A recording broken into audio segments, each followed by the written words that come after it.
When I was 16 years old, I had been arrested 3 times. A lot of my friends at that time had also been arrested. A few of my friends actually got locked up and had to serve some time. I remember getting collect calls at my house from friends that were locked up when I was a teenager. I just finished sending and writing a letter to a childhood friend of mine that's in jail right now. A few months back, I posted a video looking for my friend Angel. His mother was looking for him and he was missing in the Los Angeles area. A few days ago, someone on TikTok actually reached out because they saw my short video. They worked in LA as an EMT and they had found someone who was unresponsive, and she thought that maybe it might be him. After she shared the photo of this person, I recognized that it wasn't my friend. But she did ask me if I had looked to see if he had been arrested recently. And then she helped me by searching recent arrests in the LA area and was actually able to find my friend. Angel was arrested about a month ago in Orange County. As soon as I found out that he was arrested recently and was still in custody, I got a hold of his mother and let her know where she could send him mail and just kind of caught her up because she hasn't heard from him since she was trying to get a hold of him. And I decided to write him a letter. It's strange to have to write a letter to someone in jail, especially growing up the way I grew up and then being so detached from that and not really talking or keeping in touch with a lot of the people that I grew up with and people that continued to live a lifestyle where they were in and out of jail. And that whole part of my life is like so far behind me, and I don't associate with people that commit crimes, and I don't associate with people who are in those kind of situations anymore because I've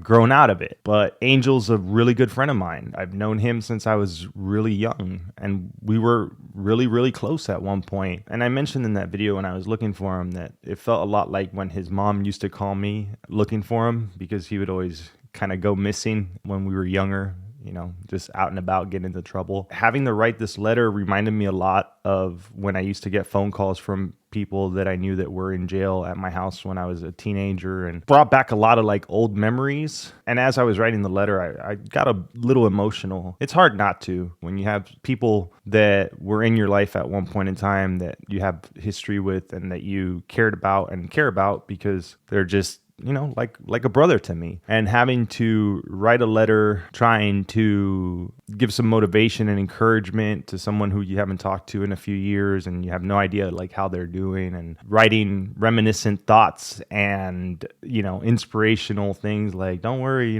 things can get better, don't worry, I'm here for you, and if you need help, I'll help you out. And I mean it. I am willing to help him, see if I can encourage him into maybe straightening up and fixing his life, because I don't know what turn of events happened in the last few years that got him here, because he was doing good. He was doing well for himself, even though he had dealt with a lot of stuff.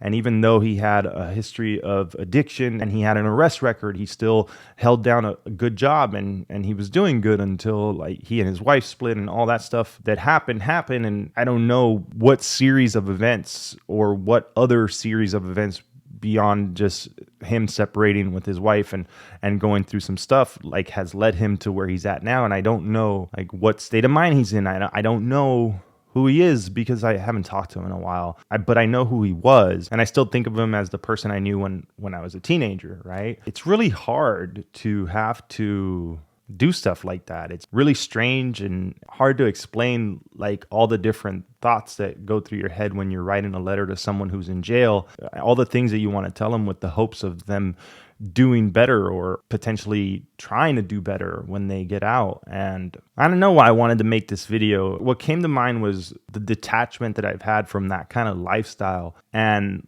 how different my life is now and how different my life could have been had I continued to go the direction that I was going when I was younger, and how strange it feels and how wrong it feels in some ways. And it's weird to say that it feels wrong that I made it out when other people didn't. And I made a video on this a long time ago. I was talking about like survivor's guilt and the sense of feeling guilty that I made it out when a lot of my friends that I grew up with didn't make it out, and a lot of people that I know ended up dead or in jail or addicted to drugs and living on the streets. And when I sit back and I look at my life now and I think about like how if I would have just done a few things differently, or if some things wouldn't have worked out for me the way that they did, I wouldn't be in the position that I am now. And I'm like so scared of ever going back to that kind of life. I work so hard to make sure that my kids will never know my past in that sense, and my kids will never have to experience growing up the way that I did. And can they live in this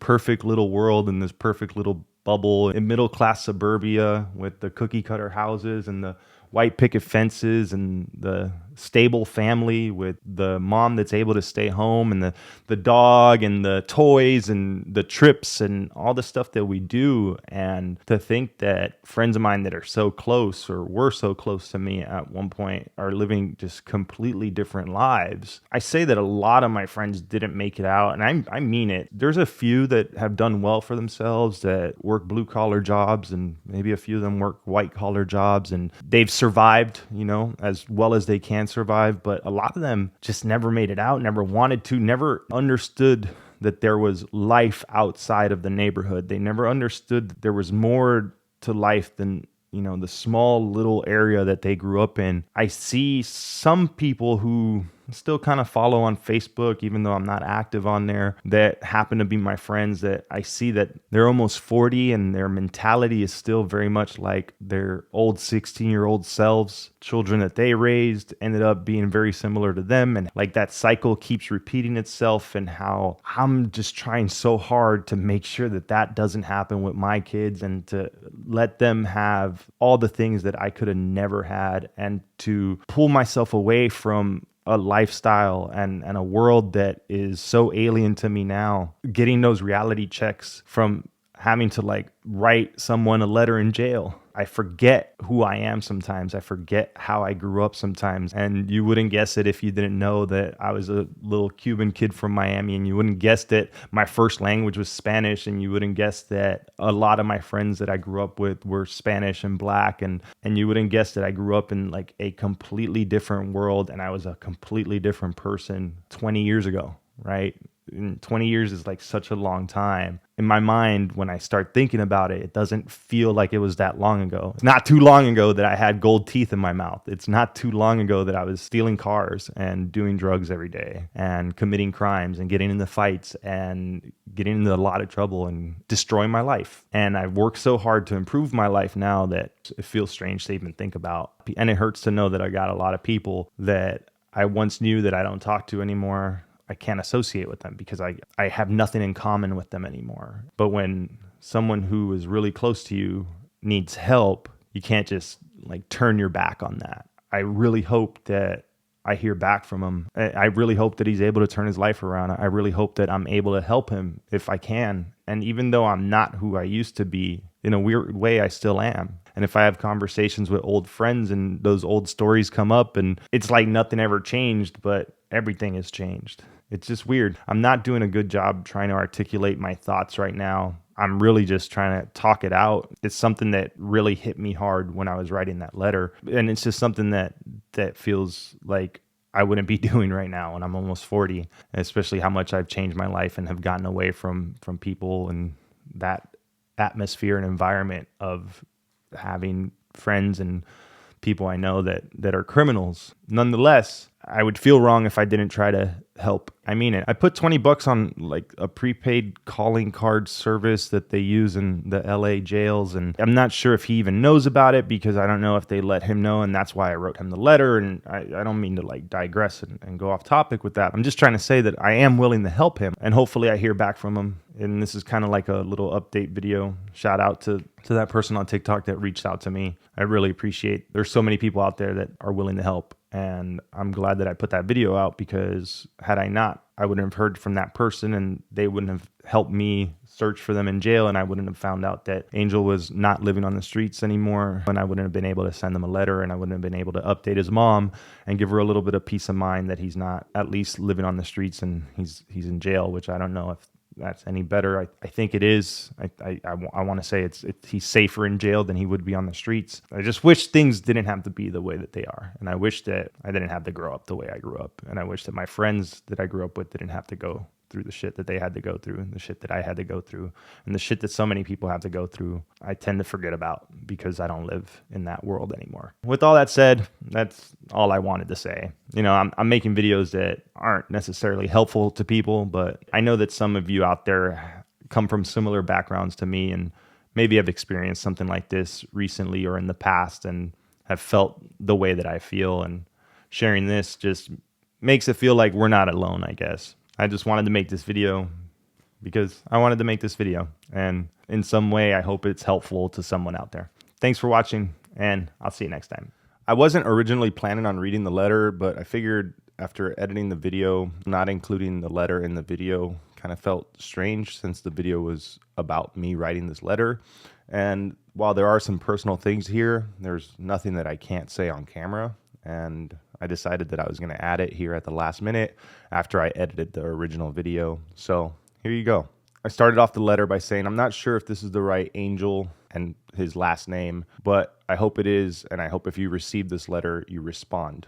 The reason why I added this was his mom told me that his additional last name wasn't in the arrest record that I found. And she was concerned that it might not be him because in prior arrest, he had that last name on his record. So there was a chance that maybe it's not the same person, but it was the same birth date and the same middle name and last name. So I'm pretty sure it's him. I said, yo, Angel, hey man, it's Dorian.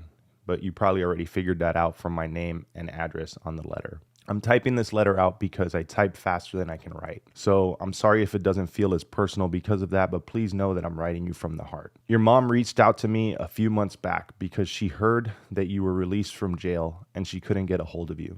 She wanted my help finding you, but I really couldn't do much to locate you. I looked online and tried my best though. Crazy because it reminded me of how she used to call my house looking for you when we were kids. Man, I hope you're doing all right. It really hurt me to get that call, and it hurt knowing that you were missing and could be living on the streets. I'm not sure what's been going on with you. It's been a few years since we last spoke.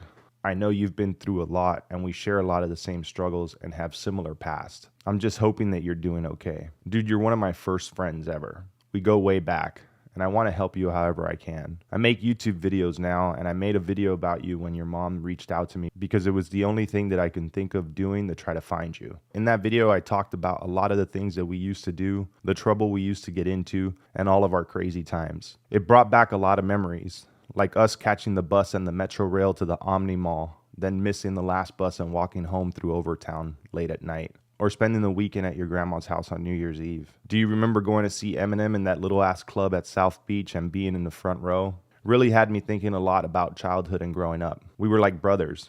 Crazy to think that we're old men now and that we're almost 40. Time flies. Bro, people like us who make it out of bad situations, we don't make it out without some baggage. Many of the demons we battle them forever. We're never free from them. They win some of the battles, but we can never let them win the war. We have to keep fighting. You and I have struggled with addiction our whole lives. I know because many of those addictions were ones that we started together when we were kids. I've been sober for a couple months now. It's not the first time I've tried, but it's the first time I think I really will stick with it. We're not perfect and we'll never be perfect, but we have to try to do the best we can, I guess. I'm not trying to preach to you. That's not why I'm sending you this letter. I just want to check up on you and see how you're doing, bro. I'm guessing that you're in a dark place right now, and I want you to know that you're not alone, homie. You have people that care about you and want you to do good. I'm one of them. I know you can do it, man. I hope you feel the same. Remember, it's never too late to get your life back. I put some money on a Connect Network account for advanced payphone. I don't know how it works, and I don't know if you're going to know about it, so I'm sending you this letter just in case. I put my number on that advanced payphone thing. My number is just in case you need to have it to call.